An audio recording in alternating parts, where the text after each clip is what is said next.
What's going on, you guys? My name is Alex Ramos, and this is the MMA and Boxing Addicts channel. And today, we're going to be making our predictions on Friday night's blockbuster event, strictly business event, going on between Keyshawn Davis and Denise Berinchyk, you guys. And we're going to get straight into this, my friends. We're getting straight into this. You got Keyshawn Davis, 12-0, 8 KOs, Olympic silver medalist, taking on Denise Berinchyk, you guys. Now, this is for the WBO lightweight world title, taking place at 135 pounds.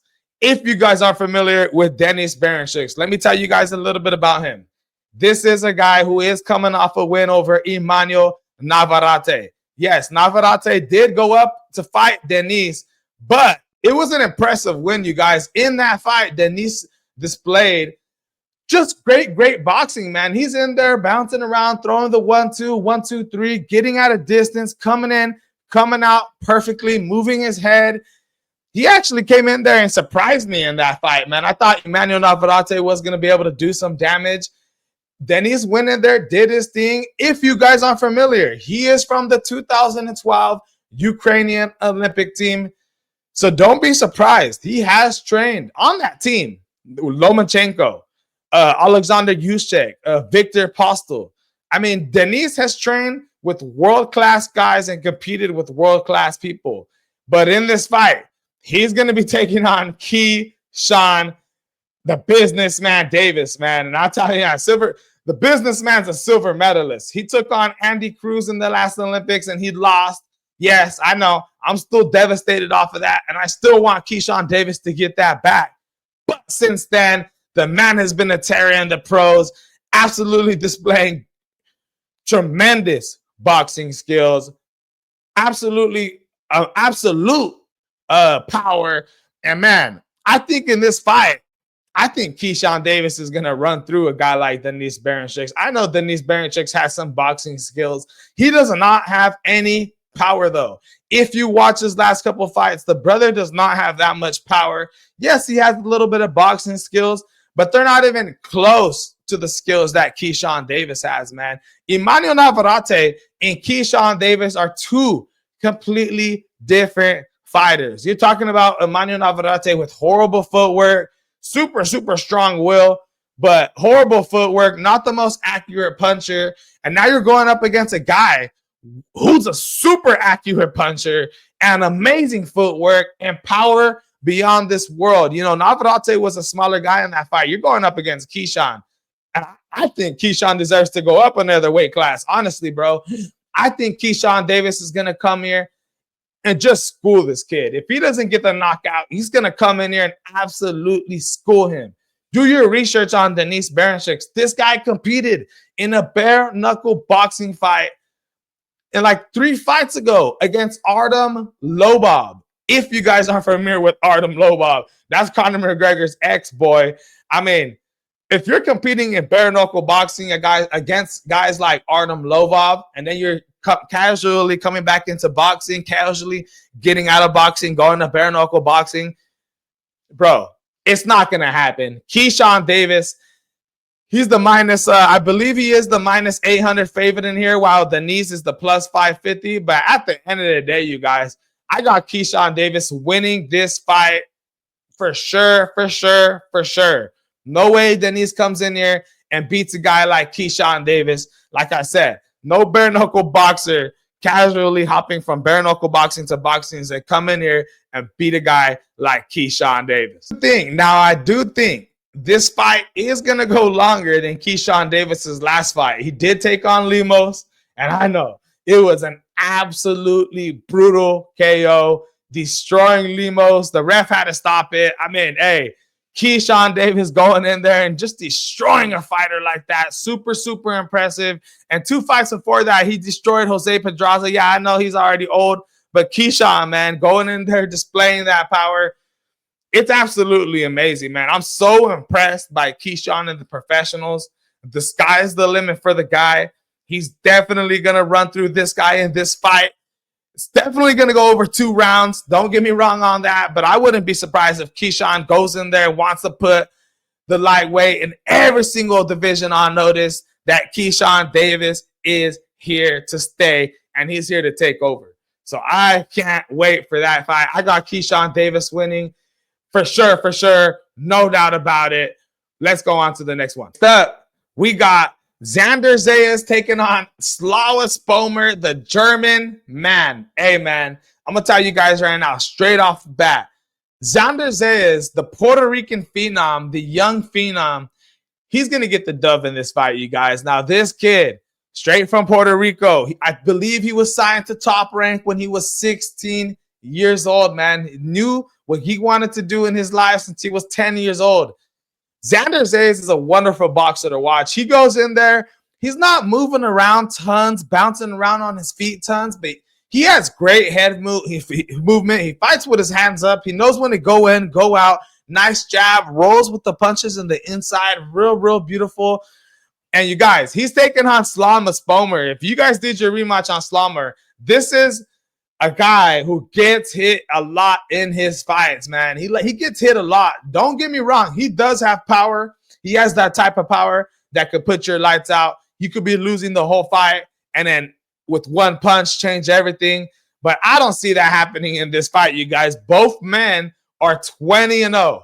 Yes, sir. They're both undefeated. Slawis has never lost before, but he's never faced anybody as good as XANDER, let alone anybody that good, man. Go ahead and take a look at his resume. Not that many high-class fighters right there going up against like XANDER. Now, I do know XANDER is coming off 2 wins, but they are decision wins in his last 2 fights. But the dude has power, man. He has power. I would say that his biggest flaw is that sometimes he's just too paying attention to his offense, not moving his head enough, and he's just coming forward and throwing punches. There are times when he does get clipped. Now, I blame that on his youngness because he is young. He hasn't been humbled yet. You know, he still doesn't know how to just, you know, fight from the outside, be smart. He likes to get a little wild and look a little crazy in there. But again, that's that Puerto Rican heart. He's a young man on fire.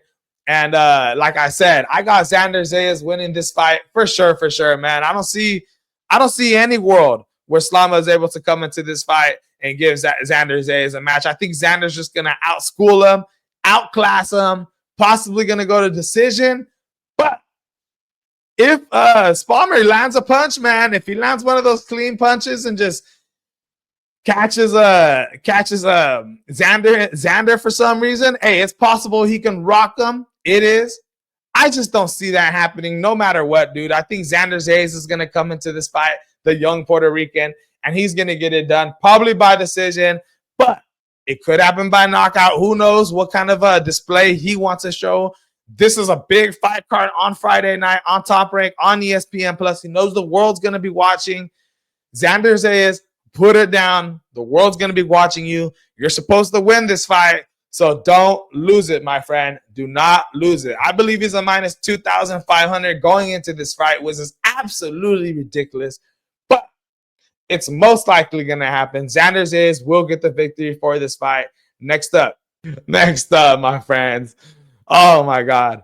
We got Jared, All-American Anderson, taking on Marios Kalalios. Now, you guys, if you guys go look at Marios Kalalios' last fight, this is another guy. Like I was saying with the Derek Chisora versus Otto Wallin fight. Otto Wallin's last fight, before that fight with Derek Chisora, was broadcasted on TV in the gym that was the size of my high school gym. And I swear to God, dude, I've seen more basketball. I've seen more wrestling matches at my high school gym have more fans than that fight did with Otto Wallin. Now, the same thing goes for this fight. Marios, if you look at his last fight, yeah, he won by KO.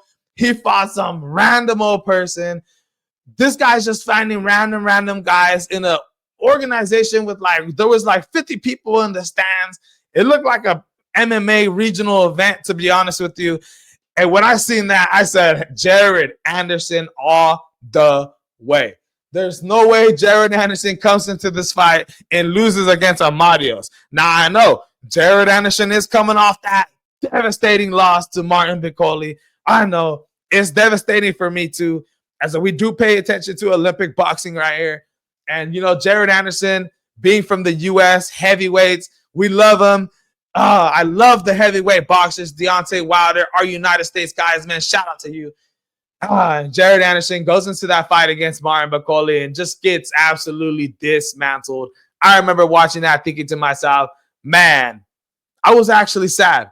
But Martin Bicoli destroyed him. Jared Anderson before that, man, I was confident in this guy. He's a high-class, super skilled, heavy hitter. And that he's super skilled, man. I thought he was going to have the better head movement in that fight. We didn't know that much about Martin Bicoli, but in this fight, his skills are going to pay the bills. I guarantee you, Jared Anderson's going into this fight. He's getting the dub. If he loses to a guy like Marios, then Jared, you need to retire. But it's not going to happen. I'm telling you guys right now, man. Jared Anderson is going to get the victory Friday night, as this is a setup fight for him to win. Yes, I said it, man. This is a setup fight for him to win. You know, his managers and promotion, they know he's coming out, that he just got knocked out. They need him to fight somebody who's just washed up, not good at all.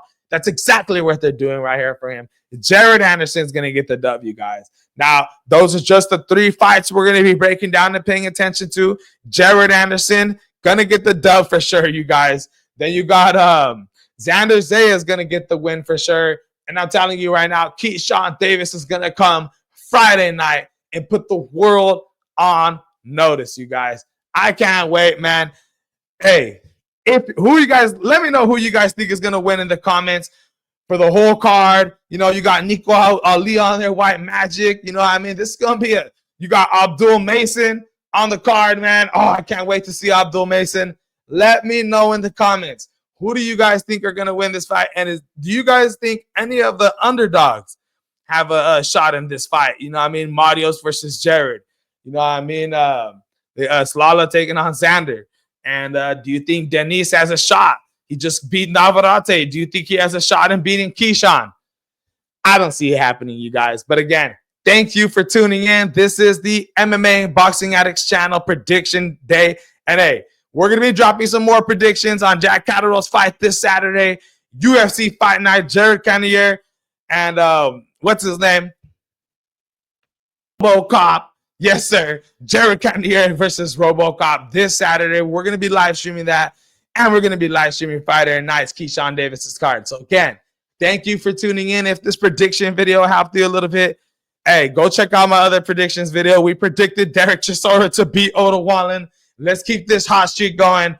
And again, I'm Alex Ramos. This is the MMA Boxing Addicts channel. Hit the subscribe button. And thank you for watching, you guys. I'm out.